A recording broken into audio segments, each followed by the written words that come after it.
With the new National Assembly due to be sworn in next week, Somalia nears the selection of a new administration. President Mohamed Farmaajo is looking for re-election, and ADNtv is completing its series on the leader's legacy. In Part 5, we take a look at his leadership of the nation. Early in his regime, Farmaajo consolidated power in the National Assembly.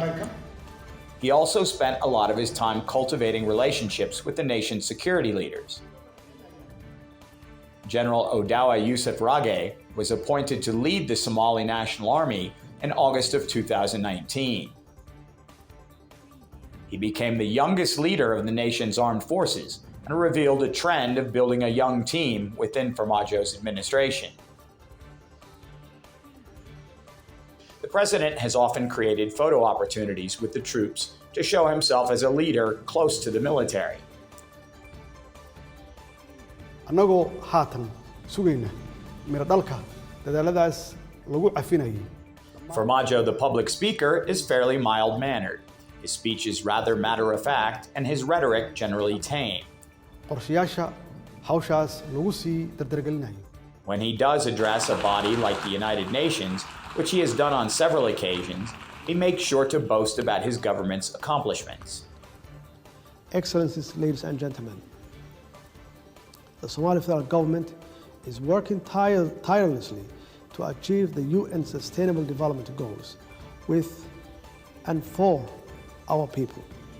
When he took office, President Farmaajo promised to complete a new constitution before the next election. We are determined to put an end to the review and finalize Somalia's constitution by the end of 2018. The process of constitutional review has gone on for far too long, and this is the right time to put an end to it. That has not been accomplished, leading to much criticism. The other pledge he made upon taking office was to provide for one-person, one-vote elections. At the time, he had appointed Abdirahman Hosh Jibril as the Federal Minister for Constitutional Affairs. We are all working to finalize the writing of this Constitution and facilitate one person, one vote. I'm one of the oldest people here, but I'm embarrassed that I've never had the privilege to vote. As a citizen of Somalia, I want to get an opportunity to say that I voted. That was also not done. Efforts to organize and fund universal suffrage polls broke down in 2020, and the Federal Election Commission recommended going back to indirect balloting. These polls have almost been completed with just slightly broader representation than the last one, Farmaajo won. Another issue that has not been tackled effectively during his tenure is Somaliland's status. The president has used diplomatic pressure to keep nations from recognizing Hargeysa's sovereignty. Negotiations on unity have broken down. Relations with Somaliland's government have normally been fairly hostile.